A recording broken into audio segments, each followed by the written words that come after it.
Bonjour à tout le monde en ce dimanche 12 avril à notre célébration de Pâques, un dimanche qu'on a décidé de faire des choses un petit peu différemment des autres. J'espère que vous avez apprécié la vidéo qu'on a pris le temps de faire pour les enfants, le temps qu'on a pris pour le faire. Vous avez eu du plaisir à regarder tout ça ensemble.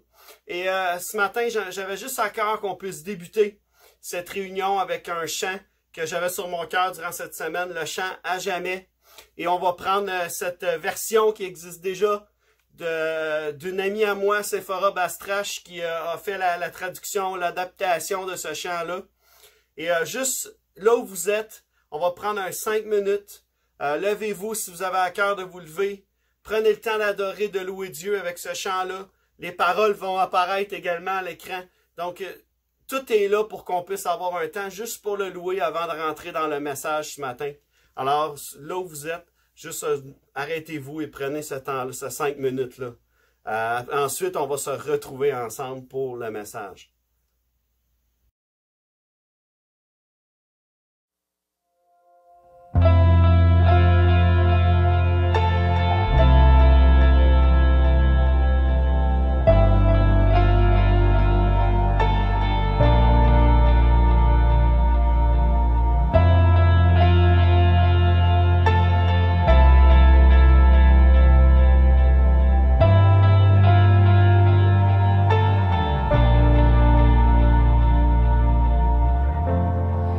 Les étoiles ont pleuré, le soleil s'est voilé, car le sauveur du monde était tombé. Son corps sur une croix, son sang versé pour moi, sur ses épaules le poids de nos péchés.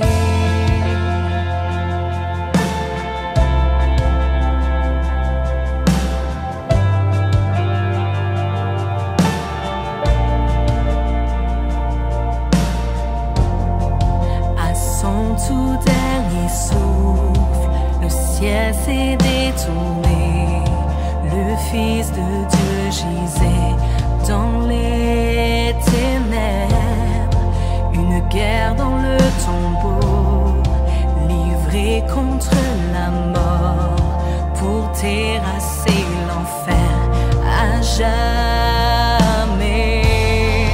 Alors la terre trembla,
chantons Alléluia, chantons Alléluia, chantons Alléluia, l'agneau a triomphé. Chantons Alléluia, chantons Alléluia, chantons Alléluia, l'agneau a triomphé. Chantons Alléluia, chantons Alléluia, chantons Alléluia, l'agneau a triomphé. Chantons Alléluia, chantons Alléluia, chantons Alléluia, l'agneau a triomphé. Chantons Alléluia, chantons Alléluia, chantons Alléluia, l'agneau a triomphé. À jamais il est glorifié, à jamais il est élevé, à jamais ressuscité. Il est vivant, il est vivant. À jamais il est glorifié, à jamais il est élevé, à jamais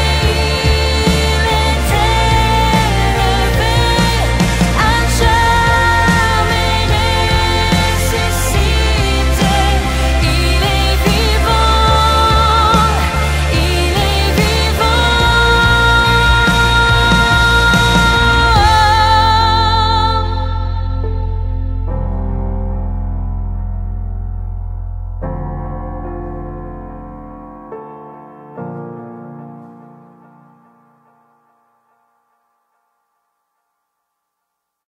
Alors, bonjour, j'espère que vous avez vraiment passé du bon temps en présence de Dieu, en le louant avec ce chant à jamais qui nous dit simplement, qui nous dit tout ce qu'on a à savoir sur ce dimanche de Pâques. Vous savez, Pâques, c'est pas juste une fête familiale, c'est pas juste un moment pour se rassembler, manger de la dinde, tout ça. Puis de toute façon, en ce temps exceptionnel, c'est pas quelque chose qu'on peut faire, mais c'est un moment aussi pour se rappeler ce que Jésus a fait pour nous à la croix, mais aussi face à la résurrection de Jésus. Parce qu'on sait que Jésus est monté sur la croix 3 jours après, il est ressuscité, il est vivant aujourd'hui, amen. Et c'est ce message-là qu'on veut livrer aujourd'hui ensemble, qu'on veut se remémorer, qu'on veut se rappeler ensemble. Et le titre du message ce matin, le titre du message, c'est « Le tombeau vide ». Parce que le tombeau, il est vide aujourd'hui. Il l'était il y a 2000 ans, il l'est encore aujourd'hui. Ou à peu près 2000 ans, là, on s'entend, là. Et je ne sais pas si pour vous, vous êtes content que ce soit pas moi qui ai chanté ce matin. J'étais content, moi, pour ma part. Parce que sinon, vous auriez juste fermé le son. Puis vous auriez juste levé les mains. Parce que ça n'aurait pas été super. Fait que je suis content qu'on puisse avoir cet aspect-là de la technologie qui peut nous aider à nous emmener en présence de Dieu. Juste avant d'aller à notre verset ce matin, dans la parole de Dieu, j'ai une petite histoire pour vous. Et c'est l'histoire d'une femme qui va demander à un moment donné, écrit une lettre à un homme qui s'appelle J. Vernon McGee. Pour ceux qui le connaissent, c'est un auteur. Et il dit, elle écrit cette lettre et elle lui dit, notre prédicateur a dit qu'à Pâques, Jésus s'est évanoui sur la croix, puis que les disciples l'ont soigné, puis ils l'ont ramené. Alors elle demande, qu'est-ce que t'en penses, toi, de ça?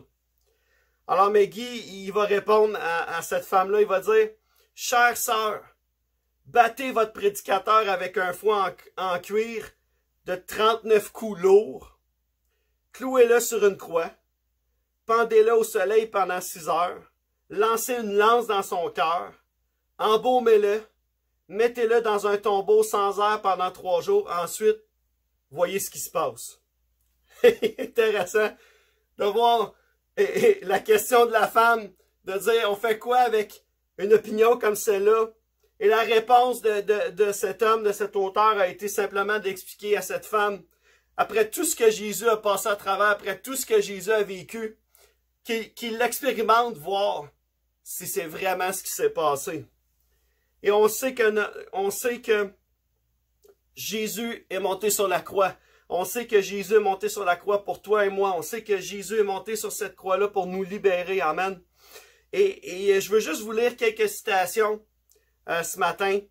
La première, ça vient de Martin Luther et ça nous dit, Martin Luther a dit, « Je n'ai d'autre Dieu que toi, né dans une crèche, mort sur un arbre. » Et A.W. Tozer a dit ceci, « Je crois que Christ est mort pour moi parce que c'est incroyable.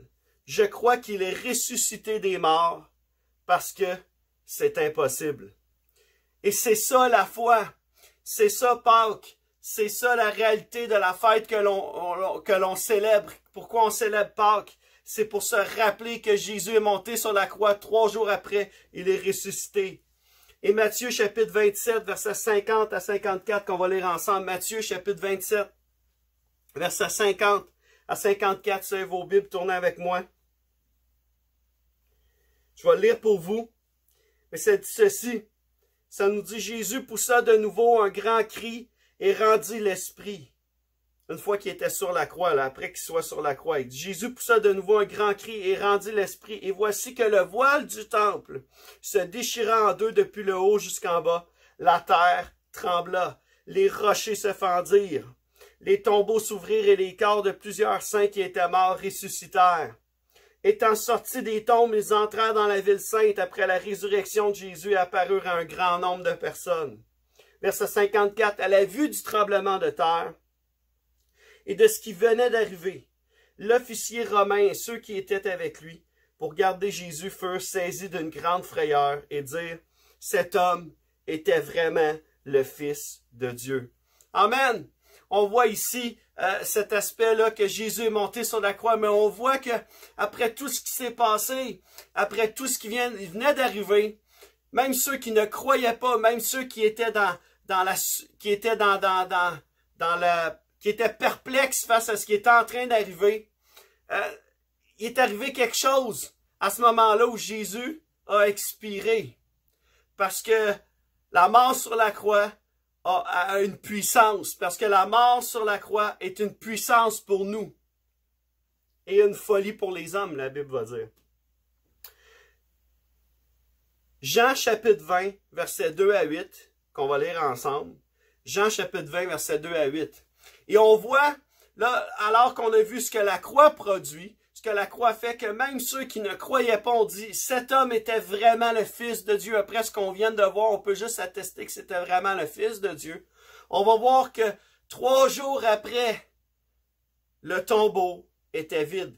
Et Pierre et Jean vont se rendre au tombeau après que les femmes les aient mentionné que le tombeau était vide. Et dans Jean chapitre 20, versets 2 à 8, on a cette histoire qui nous dit, ça nous dit ceci. Ça nous dit, elle courut trouver Simon-Pierre et l'autre disciple que Jésus aimait et leur dit, ils ont enlevé le Seigneur du tombeau et nous ne savons pas où ils l'ont mis. Pierre et l'autre disciple sortirent donc et allèrent au tombeau. Ils couraient tous les deux ensemble, mais l'autre disciple courut plus vite que Pierre et arriva le premier au tombeau. Bon, il était plus jeune, peut-être c'est pour ça qu'il courait plus vite, on ne sait pas. Mais en tout cas, il courait plus vite. Peut-être juste l'excitation de vouloir voir, le fait de vouloir connaître la vérité, de vouloir être là. Et ça nous dit, il se pencha et vit les bandelettes posées par terre. Cependant, il n'entra pas. Simon-Pierre, qui le suivait, arriva et entra dans le tombeau. Il vit les bandelettes posées par terre. Le linge qu'on avait mis sur la tête de Jésus n'était pas avec les bandes, mais enroulé dans un endroit à part. Alors l'autre disciple, qui était arrivé le premier au tombeau, entra aussi. Il vit et il crut que Jésus était ressuscité, que Jésus était vivant, que Jésus, après 3 jours, était vivant. Luc, chapitre 24, versets 1 à 8, qu'on va lire ensemble. Luc, chapitre 24, versets 1 à 8. Luc, chapitre 24, versets 1 à 8. Alors, je vous laisse le temps de tourner quelques instants. Et ça nous dit ceci, ça dit, le dimanche, elles se rendirent au tombeau de grand matin, avec quelques autres en apportant les aromates qu'elles avaient préparés. Elles découvrirent que la pierre avait été roulée de devant le tombeau. Il faut comprendre une chose ici. Beaucoup avaient peur que certaines viennent voler le corps de Jésus parce que Jésus avait lui-même déclaré qu'après 3 jours, il allait ressusciter. Mais la question est que c'était gardé par des officiers romains qui, au péril de leur vie, savaient que s'ils laissaient qui que ce soit entrer, allait mourir. Il y avait une pierre qui pesait énormément, qui était très lourde à déplacer avant de pouvoir sortir le corps de Jésus. Et il y a cette réalité que les femmes même vont se demander qu'est-ce qu'on va faire une fois arrivé au tombeau? Comment qu'on va rouler la pierre? Parce qu'ils s'en allaient pour voir Jésus. Elles découvrirent que la pierre avait déjà été roulée devant le tombeau. Elles entrèrent, mais elles ne trouvèrent pas le corps du Seigneur Jésus. Comme elles ne savaient que penser de cela, voici que 2 hommes leur apparurent, habillés de vêtements resplendissants. Saisies de frayeur, elles se tenaient le visage baissé vers le sol. Les hommes leur dirent, « Pourquoi cherchez-vous parmi les morts celui qui est vivant? Il n'est pas ici, mais il est ressuscité. Souvenez-vous de ce qu'il vous a dit lorsqu'il était encore en Galilée. Il faut que le Fils de l'homme soit livré entre les mains des pécheurs, qu'il soit crucifié et qu'il ressuscite le 3e jour. » Et verset 8 nous dit, elles se souvinrent alors des paroles de Jésus. Et quand elles sont revenues, elles ont raconté ce qu'elles ont vu. Et on voit ensuite que Pierre s'est précipité au tombeau pour voir si ce qu'elle disait était vrai. Mais le verset 5, les hommes leur dirent, « Pourquoi cherchez-vous parmi les morts celui qui est vivant? » Alors pourquoi chercher Jésus parmi les morts alors qu'il est vivant? Parce qu'ils savaient qu'il devait ressusciter, ils savaient, Jésus leur avait dit, mais certains, encore une fois, n'avaient plus cet espoir ou cette foi de voir vraiment cette parole s'accomplir. Mais nous, on sait aujourd'hui que cette parole, elle est réelle, elle est vraie pour nos vies, parce que le tombeau est vide. Le tombeau est vide. Et j'aimerais vous partager 2 choses, premièrement, par rapport au tombeau vide. Je crois que le tombeau vide, c'est une source d'espoir pour nos vies. Dans 1 Timothée chapitre 4, le verset 9, ça nous dit ceci. 1 Timothée chapitre 4, le verset 9. Verset 9 et 10, ça nous dit, « Voilà une parole certaine digne d'être acceptée sans réserve. C'est dans cette perspective, en effet, que nous travaillons et que nous nous laissons insulter parce que nous avons mis notre espérance dans le Dieu vivant qui est le sauveur de tous les hommes et en particulier des croyants. Parce que nous avons mis notre espérance dans le Dieu qui est vivant, dans le Dieu qui vit en nous, dans le Dieu qui vit aujourd'hui. Notre espoir, il est en Dieu. Notre espoir, il est dans le fait que non seulement Jésus est monté sur une croix pour nous, est monté sur une croix pour nous libérer, mais il est monté sur une croix afin que nous puissions espérer, que nous puissions avoir cet espoir qui est réel pour nos vies. Dans Hébreux chapitre 6, le verset 4, le chapitre 6, Hébreux 6, verset 19 à 20, excusez.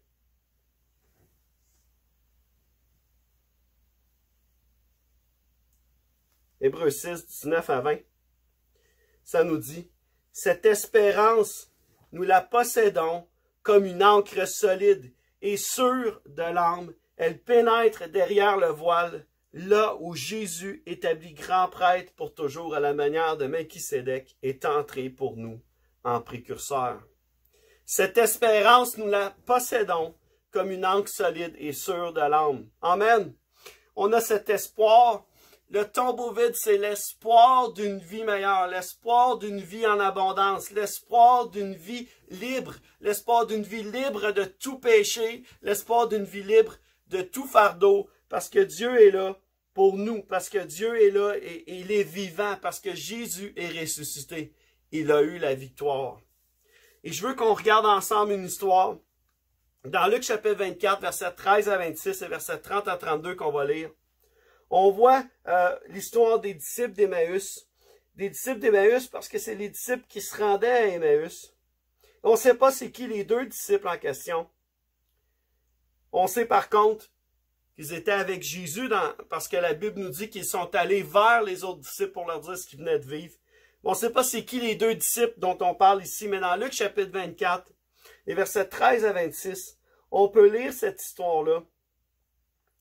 Et voyez-vous, le même jour où Jésus est ressuscité, le même jour où Jésus venait de ressusciter, ça nous dit ceci, ça dit ce même jour, 2 disciples se rendaient à un village appelé Emmaüs, éloigné de Jérusalem d'une 12aine de kilomètres. Ils discutaient ensemble de tout ce qui s'était passé. Pendant qu'ils parlaient et discutaient, Jésus lui-même s'approcha et fit route avec eux. Mais leurs yeux étaient empêchés de le reconnaître. Il leur dit, « De quoi parlez-vous en marchant pour avoir l'air si triste? » L'un d'eux, on a leur nom ici, un dénommé Cléopas lui répondit, « Es-tu le seul en ces jours à Jérusalem qui ne sache pas ce qui est arrivé ces jours-ci? » Alors, on sait c'est qui. Désolé, mais je me souvenais pas qu'on nommait leur nom. Mais on sait c'est qui. Là, fait que c'est Cléopas. Et il répondit à Jésus, « Es-tu le seul en ces jours à Jérusalem qui ne sache pas ce qui est arrivé ces jours-ci? »« Quoi? » leur dit-il. Ils lui répondirent, « Ce qui est arrivé à Jésus de Nazareth, qui était un prophète puissant en actes et en parole devant Dieu et devant tout le peuple, et comment les chefs des prêtres et nos magistrats l'ont fait arrêter pour qu'il soit condamné à mort et l'ont crucifié. » Écoutez bien cette phrase, verset 21. « Nous espérions que ce serait lui qui délivrerait Israël, mais avec tout cela, voilà déjà le 3e jour que ces événements se sont produits. Il est vrai que quelques femmes de notre groupe nous ont beaucoup étonnés. Elles se sont rendues de grand matin au tombeau et n'ont pas trouvé son corps. Elles sont venues dire que des anges leur sont apparus et ont annoncé qu'il est vivant. Quelques-uns des nôtres sont allés au tombeau, ils ont trouvé les choses comme les femmes l'avaient dit, mais lui, ils ne l'ont pas vu. » Alors Jésus leur dit, « Hommes sans intelligence, dont le cœur est lent à croire tout ce qu'ont dit les prophètes. Ne fallait-il pas que le Messie souffre ces choses et qu'il entre dans sa gloire? » Une histoire tellement intéressante de voir ces hommes-là qui ont marché avec Jésus, ces hommes qui ont entendu Jésus, ces hommes que Jésus a déclaré les choses, les faits, de dire qu'après 3 jours, je vais ressusciter. Et intéressant de voir la réaction de ces hommes qui avaient l'air tellement tristes, au verset 21, qui nous disent, nous espérions, nous avions l'espoir que ce serait lui qui délivrerait Israël. Et ils vont dire, mais ça fait déjà 3 jours que Jésus a été crucifié, puis pourtant, il n'y a pas d'espoir. Ils sont comme en train de dire qu'ils avaient perdu tout espoir. Et même de là savoir même de quoi les autres avaient été témoins. Mais ils ne pouvaient pas croire que l'histoire allait se finir comme ça. Parce que pour eux, c'était comme ils étaient en train de dire, Jésus est mort, tout est fini. Et Jésus était pourtant là, avec eux, à côté d'eux, en train de marcher avec eux. Et voyez-vous, intéressant de voir la réaction de ces hommes, parce que la croix était nécessaire, mais le tombeau vide, là où Jésus est ressuscité, c'est la finalité, c'est ce qui nous donne la victoire, l'absolue victoire sur la mort pour avoir accès à la vie éternelle. Et Jésus, ce qu'il a fait, c'est qu'il a redonné espoir à ces hommes-là au verset 30 à 32 qu'on va lire dans quelques instants, alors que leur espoir était perdu, alors même qu'ils croyaient ce que les femmes avaient raconté, mais ils ont dit, mais ils n'ont pas vu Jésus. Et eux sont là, et Jésus est à côté d'eux, ils ne le voient pas non plus. Et Jésus va faire quelque chose pour eux. Verset 30 à 32, ça nous dit ceci. Pendant qu'ils étaient à table avec eux, parce qu'ils l'ont invité à aller manger avec eux, il prit le pain et après avoir prononcé la prière de bénédiction, il le rompit et le leur donna. Alors leurs yeux s'ouvrirent, ils le reconnurent, mais il disparut de devant eux. Et regardez le verset 32 ici. Ils se dirent l'un à l'autre, notre cœur ne brûlait-il pas en nous lorsqu'il nous parlait en chemin et nous expliquait les Écritures? Notre cœur ne brûlait-il pas en nous? Il y a quelque chose qui est en train de se passer sur la route. C'est comme si quand Jésus leur racontait les Écritures, il est en train de semer l'espoir, il est en train de semer la foi dans leur vie. Et de dire, rappelez-vous ce qui est censé arriver, les prophètes ont déclaré ce qui allait arriver. Les choses qui arrivent, ils arrivent aujourd'hui. Et Jésus est en train de leur dire, le tombeau est vide, je suis là, je suis ressuscité, je suis là avec vous, mais vous ne le voyez pas. Et Jésus va faire quelque chose, il va leur redonner espoir, leur montrer qu'il est vivant, leur montrer que le tombeau était réellement vide et que l'espoir était réel. Alors qu'ils ont dit, nous espérions qu'il viendrait délivrer Israël. Jésus est en train de leur dire, c'est ce que j'ai fait, mais au-delà d'Israël, j'ai pas seulement libéré Israël, mais chaque homme, chaque femme. Je suis venu pour le salut de tous les hommes, de toutes les femmes sur cette terre. Et Jésus a laissé le tombeau vide. Il est vivant aujourd'hui. Et c'est notre espoir. Encore plus aujourd'hui dans la situation dans laquelle on vit. Peut-être on vit dans le noir. On est dans le noir total. On ne sait pas ce qui est en train d'arriver. Je te dis aujourd'hui, Jésus est ton espoir. Jésus est l'espoir pour ta vie. C.S. Lewis il a dit ceci. Il a défini l'espoir avec cette phrase. L'espoir, c'est un regard continu sur le monde éternel. Un regard continu sur le monde éternel. Et j'aimerais vous dire aussi que non seulement le tombeau vide, c'est une source d'espoir, mais comme on l'a mentionné, le tombeau vide, c'est une source de victoire pour nos vies également. C'est la source de victoire absolue sur chaque chose de nos vies. Nos maladies, nos infirmités, les difficultés, les problèmes que l'on vit. Jésus est la solution. Jésus a gagné la victoire.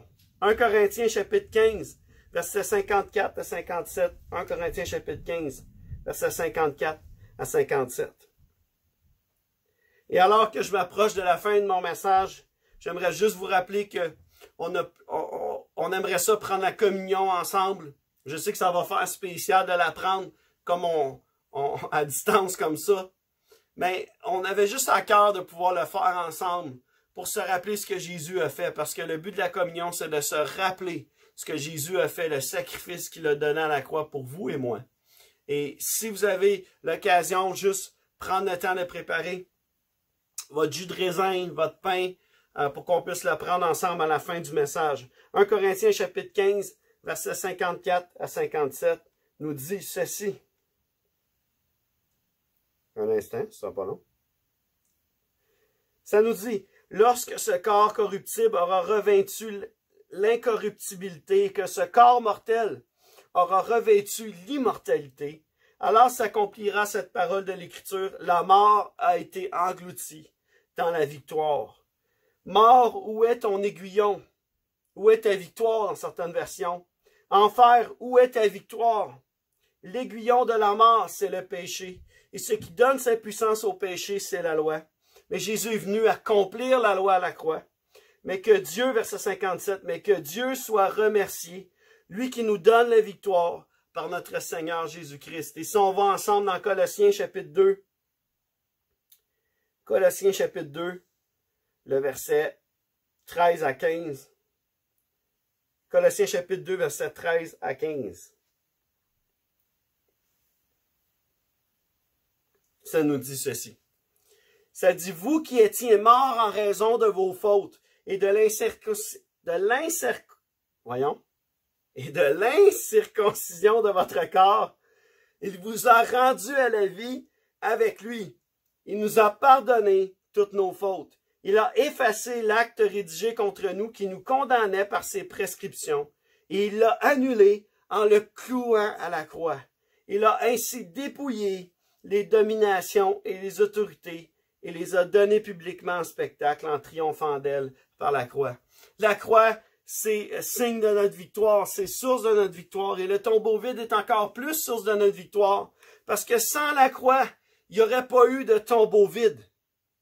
Sans la croix, il n'y a pas de tombeau vide. Jésus devait passer par la croix pour qu'on ait un tombeau vide. Et sur la croix, Jésus a payé le prix pour notre liberté. Et par le tombeau vide, Jésus a gagné sur la mort parce qu'il y a eu une bataille En lui, on a la victoire sur tout, absolument tout. Je veux vous dire, on a la victoire sur tout, absolument tout. Tout ce qui nous reste à faire, souvent, où on manque des fois, c'est d'aller chercher cette victoire-là. Est-ce qu'on va toujours être guéri instantanément? Non. Est-ce qu'on va toujours avoir, parce qu'on a un problème, qu'on s'est mis dans une situation, Jésus va nous en sortir comme ça, puis que ça va être comme par miracle? Pas nécessairement. Parce que Dieu fait les choses comme il veut bien les faire. Mais la certitude que l'on a, c'est qu'à la fin, on a la victoire. À la fin, même si on est malade, lorsqu'on va arriver au ciel, on va être libéré. Rappelons-nous que le tombeau vide, c'est ce qu'il fait. Il nous rappelle que Jésus est vivant et que par lui, en lui, on est plus que vainqueur, la Bible nous dit. Et ce matin, j'aimerais ça qu'on puisse se rappeler que le tombeau vide, c'est notre source de victoire. Que le tombeau vide, c'est la source de victoire, à savoir que, imaginons un instant que le tombeau ne serait pas vide. Imaginons un instant que tout ça serait juste une histoire qu'on raconte. Imaginons un instant que tout ce qu'on vient de voir, c'était pas vrai. Sur quoi on base notre foi?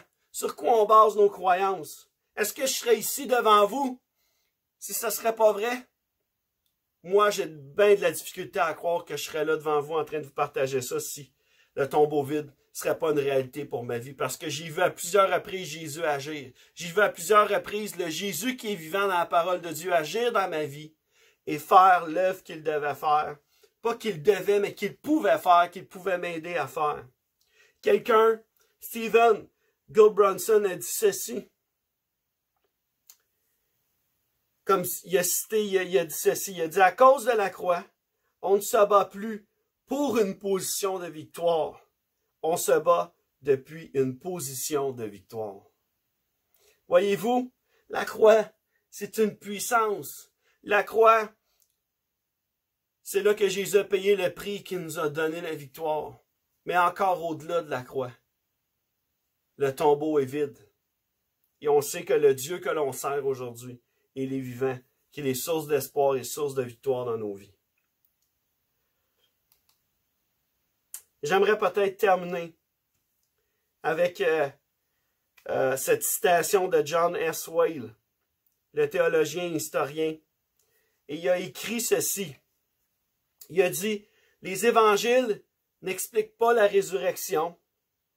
La résurrection, c'est elle qui explique les évangiles. » Croire en la résurrection n'est pas un complément à la foi chrétienne. La résurrection, c'est ça l'essence de la foi chrétienne. Parce que aujourd'hui, on peut dire que l'on sert un Jésus qui est vivant. C'est pas un complément à notre foi. C'est ce qui fait qu'on a la foi, c'est la résurrection qu'on peut voir dans les Écritures. Cette réalité que, pensons 2 secondes encore à ces 2 disciples qu'on a vus. Ces 2 disciples qui avaient côtoyé Jésus, qui étaient avec lui, comme chacun de nous, dans l'Église, quand on est croyant, on côtoie cette présence de Dieu. Mais qui pourtant, même après tant d'années, après tant de temps passé avec Jésus, qui avait été déclaré des choses, il était là triste, il était là déçu, qui avait perdu tout espoir, qui avait perdu de vue cette réalité que Jésus devait mourir. Et cette réplique de dire, voilà 3 jours que c'est arrivé, puis pourtant, Israël n'est pas délivré. Alors réalisons aujourd'hui que la liberté que l'on a, c'est cette liberté que l'on a face à avoir accès à la vie éternelle. Et j'aimerais simplement qu'on puisse prendre le temps de s'arrêter quelques instants. Et peut-être pour toi, c'est la première fois que tu entends un message comme ça. Peut-être pour toi, les gens ils t'ont pitché ce message-là sur les réseaux sociaux. Peut-être que c'est la première fois que tu entends un message comme ça. Que tu entends le Jésus crucifié comme on l'a prêché ce matin. Le Jésus ressuscité comme on l'a prêché ce matin. Et j'aimerais t'encourager ce matin, si c'est la première fois, et que tu désires dans ton cœur recevoir Jésus, recevoir ce Jésus-là qu'il a payé le prix à la croix pour toi. C'est pour toi et moi qui est monté sur la croix. C'est pour toi et moi qu'il est ressuscité, qu'il est vivant aujourd'hui, qui siège au ciel, puis qui intercède pour nous, puis qui est là, puis qui il a l'espoir qu'on lui remette nos vies, qu'on lui remette nos difficultés, nos problèmes, nos maladies. J'aimerais qu'on puisse lire ensemble Ésaïe chapitre 53, versets 1 à 10. Ésaïe chapitre 53, versets 1 à 10.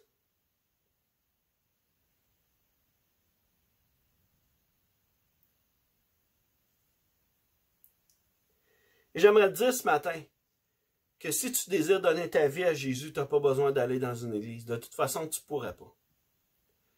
Mais tu n'as pas besoin d'aller dans une église. Parce que Jésus, il n'habite pas dans une église. Jésus, il n'habite pas dans un bâtiment. Jésus, il veut habiter dans ton cœur, dans mon cœur. C'est là qu'il veut faire sa demeure. Et c'est pour ça que le tombeau devait être vide. C'est pour ça que Jésus devait... Le tombeau devait être vide pour qu'il puisse venir habiter en toi et moi. Pour que cette réalité-là puisse s'accomplir. Pour que le plan de Dieu, la volonté de Dieu à la fin soit accomplie. Pour que toi et moi, que le voile puisse être déchiré, qu'on puisse avoir un accès à cette vie éternelle. Ésaïe chapitre 53, verset 1 à 10 nous dit, « Qui a cru à notre prédication? À qui le bras de l'Éternel a-t-il été révélé? Pour moi, il l'a été il y a des années de ça. Peut-être que ce n'est pas ta réalité ce matin, mais j'espère que ce message va te trouver encouragé, va te trouver fortifié et que ça va venir parler à ton cœur. Il a grandi devant lui comme une jeune plante, on parle de Jésus ici, comme un rejeton qui sort d'une terre toute sèche. Il n'avait ni beauté, ni splendeur propre à attirer nos regards, et son aspect n'avait rien pour nous plaire. Méprisé et délaissé par les hommes, homme de douleur, habitué à la souffrance, il était pareil à celui face auquel on détourne la tête. Nous l'avons méprisé. Nous n'avons fait aucun cas de lui. Pourtant, ce sont nos souffrances qu'il a portées. La mienne, la tienne. C'est de nos douleurs qu'il s'est chargé. Et nous l'avons considéré comme puni, frappé par Dieu et humilié. Mais lui, il était blessé à cause de nos transgressions, brisé à cause de nos fautes. La punition qui nous donne la paix est tombée sur lui. Et c'est par ses blessures que nous sommes guéris. Nous étions tous comme des brebis égarées. Chacun suivait sa propre voie. L'Éternel a fait retomber sur lui nos fautes à tous. Il a été maltraité. Il s'est humilié et n'a pas ouvert la bouche. Pareil à un agneau qu'on mène à l'abattoir, à une brebis muette devant ceux qui l'attendent. Il n'a pas ouvert la bouche. Il a été enlevé sous la contrainte et sous le jugement. Et dans sa génération qui s'est inquiétée de son sort, qui s'est soucié de ce qu'il était exclu de la terre, des vivants frappés à cause de la révolte de mon peuple. On a mis son tombeau parmi les méchants, sa tombe avec le riche alors qu'il n'avait pas commis de violence et qu'il n'y avait pas eu de tromperie dans sa bouche. L'Éternel a voulu le briser par la souffrance.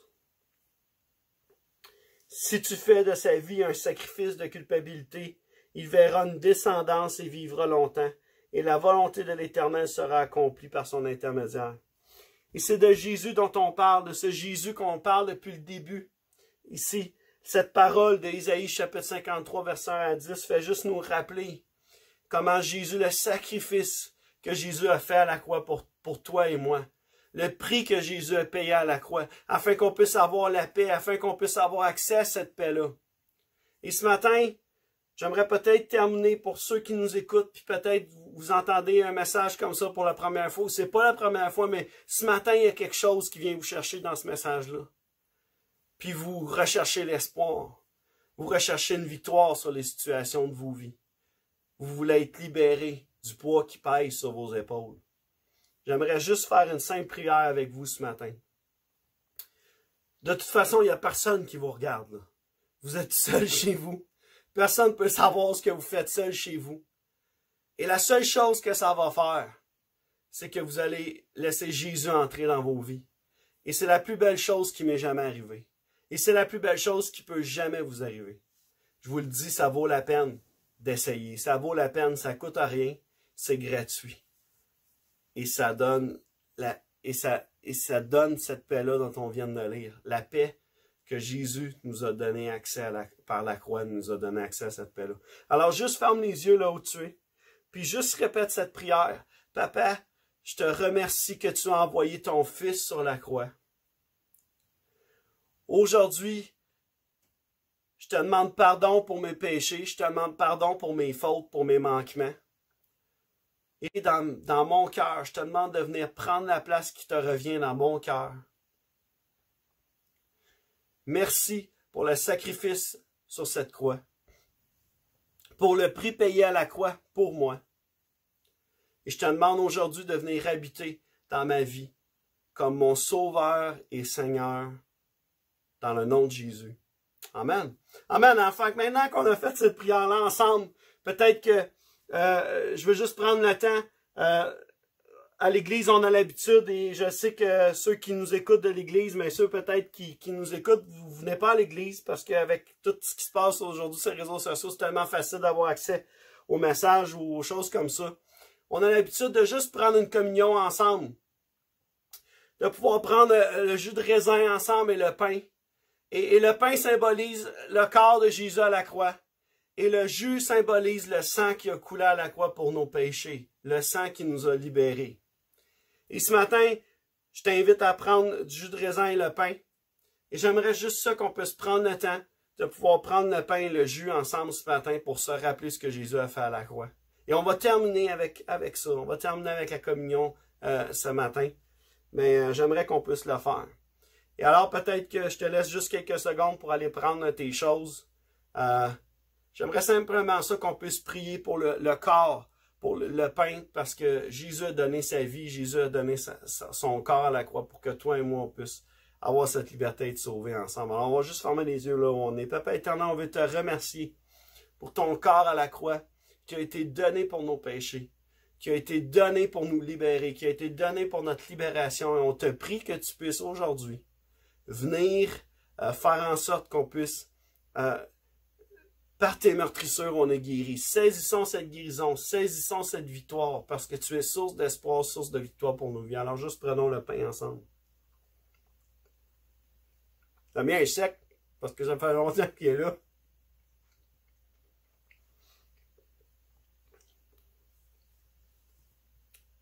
La belle chose là-dedans, c'est que tu as pu choisir le pain que tu préfères. Fait que tu prends pas le pain de l'église, tu prends le pain que tu aimes le mieux. C'est ça la beauté de le faire chez eux. Peut-être la prochaine fois qu'on fera l'église ensemble, tu vas emmener ton propre pain parce que tu vas dire c'était hot ça. Puis ton propre jus parce que c'était hot ça. Et moi j'ai du vrai jus de raisin. Pas du faux jus de raisin. Du vrai jus de raisin. Tu sais, le jus juste de raisin. Pas pomme raisin, pas pomme, jus de raisin. Et ce matin, prends ton jus et on va juste faire une prière pour se rappeler le sang qui a coulé sur cette croix. Père éternel, on veut te remercier pour le sang qui a coulé à la croix ce matin. Pour le sang qui a coulé à la croix. On veut se rappeler qu'à ce dimanche de Pâques, le sacrifice que tu as fait, le tombeau vide, la croix, on veut se rappeler que le sang a coulé afin qu'on puisse être libéré et que notre sang à nous n'a pas besoin de couler. Parce qu'aujourd'hui, par ton sang, on est libéré, on a la victoire. Et on a cet espoir qu'un jour, on va être au ciel avec toi, qu'on va avoir un accès avec toi 24 heures sur 24, 7 jours sur 7. Père, on te remercie pour l'œuvre que tu as fait sur cette croix. On va prendre le jus ensemble pour s'en rappeler. Alors, juste prenons le jus. Moi, j'ai comme un petit shooter. À votre santé, les amis.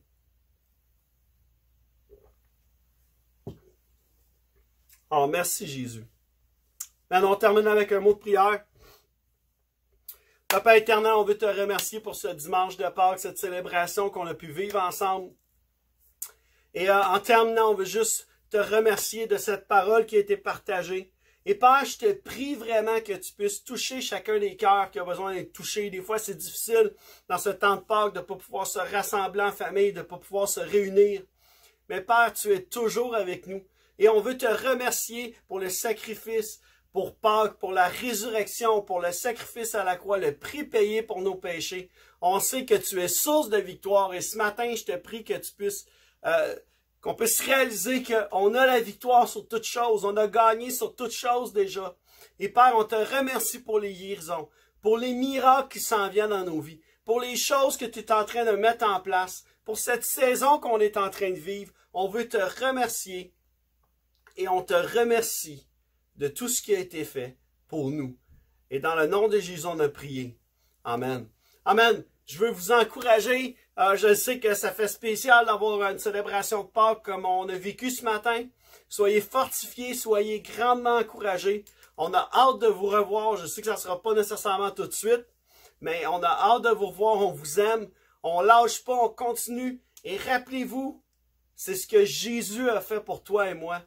C'est ce que Jésus a fait afin qu'on puisse avoir un accès à lui chaque jour. Alors continuons de nourrir notre vie spirituelle avec des chants, des louanges, avec des moments de prière, en lisant nos Bibles, nos paroles, et soyons fortifiés, encouragés ce matin. Alors, je vous souhaite une belle semaine, une belle fin de journée. On se voit mercredi pour un autre temps ensemble. Bye bye tout le monde.